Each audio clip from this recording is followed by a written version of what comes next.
Assalamualaikum warahmatullahi wabarakatuh. Apa kabar anak-anak semua? Masih semangat kan belajarnya? Harus semangat dong. Hari ini kita melanjutkan pembelajaran tema 6 subtema 1, pembelajaran 5 halaman 45 sampai halaman 51 dengan mata pelajaran Bahasa Indonesia dan PPKN. Silakan dibuka buku pakai tema 6-nya ya. Pembahasan hari ini yaitu tentang makna puisi dan hubungan kegemaran dengan cita-cita. Simak videonya sampai selesai ya, karena supaya bisa lebih memahami pembelajaran kita hari ini.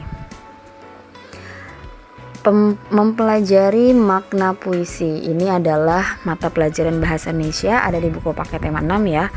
Untuk dapat memahami makna dalam sebuah puisi, ada beberapa langkah-langkah yang harus kita perhatikan, yaitu 1. Bacalah puisi dengan seksama. Yang kedua, catatlah kata-kata yang dianggap penting. Baru yang ketiga, setelah mencatat kata-kata penting itu, kata-kata penting itu kita tuliskan lagi dalam bentuk kalimat dan dengan menggunakan bahasa sendiri. Supaya bisa lebih paham, yuk kita bahas makna puisi yang berjudul Cita-Citaku karya Angelika. Seperti yang terlihat di dalam video, puisi Cita-Citaku ini terdiri dari 3 bait ya. Dan setiap baitnya terdiri dari 4 baris. Bait pertama ada kata-kata suara indah alat musik. Nah, itu adalah kata-kata pentingnya. Berarti makna atau isi puisi dari bait pertama atau ke-1 itu tentang keindahan alat musik atau keindahan suara alat musik. Kemudian bait kedua ada kata-kata penting, yaitu cita-citaku menjadi pemain biola. Berarti makna puisi bait kedua adalah keinginan atau cita-citanya menjadi seorang pemain biola. Dan di bait ketiga ini ada kata-kata langkah-langkah kujalani gitu kan. Untuk mendapatkan apa yang kuinginkan semua akan ku perjuangkan. Berarti makna puisi bait ketiga ini adalah usaha untuk mewujudkan cita-cita dengan menjalani langkah-langkah itu, yaitu langkah-langkahnya dengan semangat dan tidak mudah menyerah jika mengalami kesulitan. Itu ya cara untuk bisa memahami atau menentukan isi dan makna dari sebuah puisi. Selanjutnya pelajaran PPKN yaitu tentang hubungan kegemaran dan cita-cita. Setiap orang pasti memiliki cita-cita yang berbeda-beda. Kegiatan yang kita sukai juga berbeda-beda. Cita-cita kita sebaiknya sesuai dengan kegemaran kita, karena kegemaran itu akan membantu kita dalam mewujudkan cita-cita di masa yang akan datang. Jadi anak-anak, yang namanya kegemaran itu artinya hobi yang berupa kegiatan atau aktivitas yang sering kita lakukan dan kita senangi. Misalnya nih, kamu senang menyanyi di kamar mandi, di karaokean atau di kamar, suara kamu juga bagus dan indah, maka kamu bisa mengasah potensi suaramu itu dan bisa bercita-cita untuk menjadi seorang penyanyi di masa depan. Atau misalnya kamu bisa membuat layang-layang sendiri. Terus kamu tidak malu menjual layang-layangmu ke temanmu. Nah, di situ kamu bisa menggali potensi jualan kamu sehingga kelak bisa menjadi seorang pebisnis yang mampu membuka lapangan pekerjaan untuk orang lain. Gitu. Jadi cita-cita itu bisa ditentukan dari kegiatan yang kita senangi. Kalau kamu sukanya masak, ya berarti bisa jadi ke depan kamu akan bercita-cita menjadi seorang koki atau tukang masak gitu.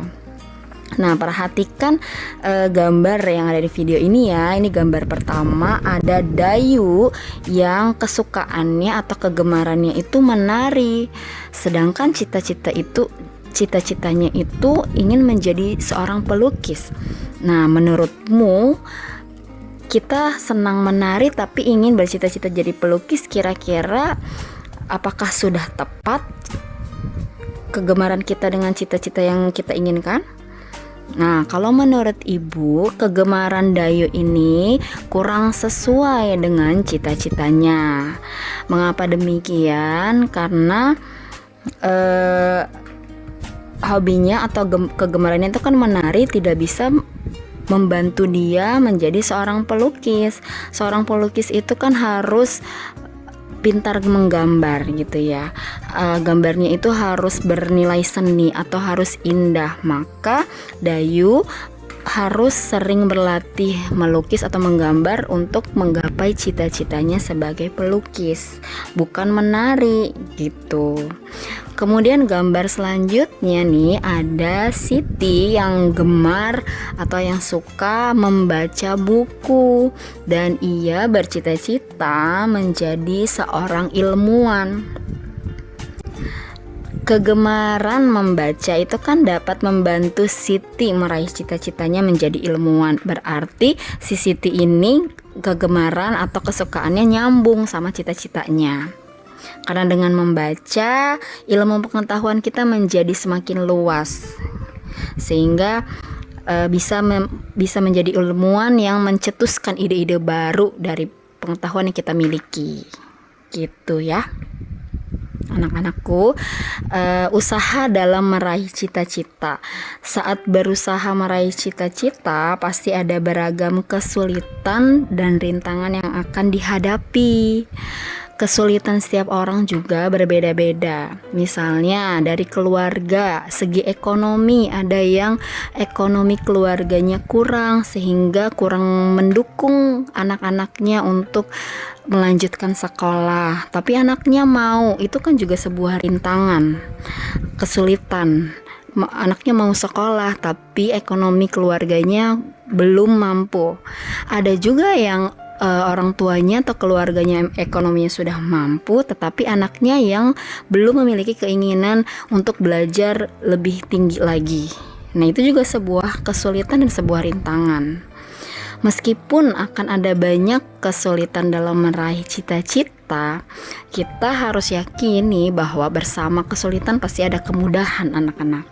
Jadi untuk meraih cita-cita kita harus giat belajar, kurangi main-main, selalu sabar, percaya diri, dan pantang menyerah. Dengan begitu, cita-citamu akan terwujud dan bisa membahagiakan orang tuamu di masa yang akan datang. Baiklah, pembelajaran kita hari ini dicukupkan sampai di sini. Mudah-mudahan ilmu hari ini yang Ibu sampaikan bermanfaat dan bisa dipahami. Kurang lebihnya mohon maaf. Wassalamualaikum warahmatullahi wabarakatuh.